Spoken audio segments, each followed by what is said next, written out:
जोबथायाव Indian premier लीगनि final मेचखौ देरहाबाय Chennai super किं हानजाया।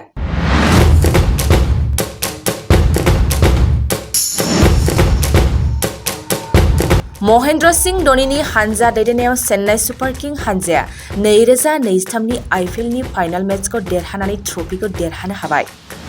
बबेखानि चेन्नाई सुपार किं हानजाया दासिम 5थि खेब आईपीएलनि फाइनालखौ देरहानो हादों।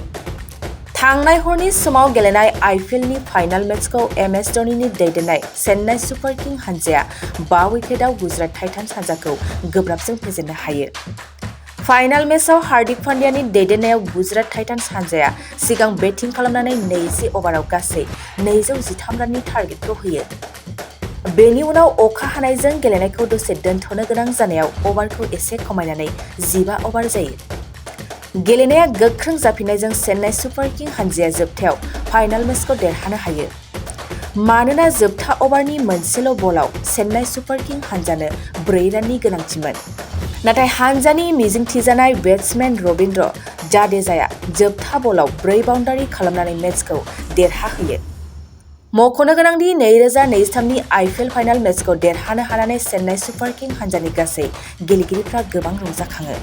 2023-24 सोलोंथाइ बोसोरनि थाखाय क'क्राझारनि दतमायाव थानाय सेन्ट फ्रान्सिस जेभियार एइचएस स्कुला नोंथांमोननो लानानै फैदों गोदान मुं थिसननाय।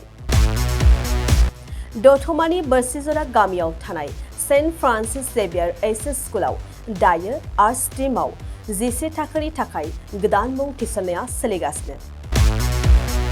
बोसोरै फरायसाफोरा मोजां जौखोन्दो लानानै उथ्रिसारनो हानाय बायदिनो बे फरायसालियाव नोंथाङाबो गुनगोनां सोलोंथाइखौ लानो हागोन। लोगोसेयैनो बे फरायसालियाव सोलोंथाइनि मोजां थासारिखौ बिथा खालामनानै हौवासा आरो हिन्जावसानि थाखाय आलादा हस्टेलनि खाबुबो दं। गोसो गोनां बिजाथि एबा फरायसाफोरा आर्ट्स स्ट्रीमआव 11 थाखोनि थाखाय मुंखौ सेन्ट फ्रान्सिस जेभियार एइचएस स्कुलाव थिसननो हागोन। मुं थिसननायनि बागै आबुं बाथ्राखौ मिन्थिनोब्ला नैबे मबाइल नम्बर 7637819350 एबा 6900559217 आव थोंजों सुलाद लानो हागोन। थामहिनबा सेन्ट फ्रान्सिस जेभियार एइचएस स्कुलाव थांनानैबो नोंथाङा सुलाद लाहैनो हागोन।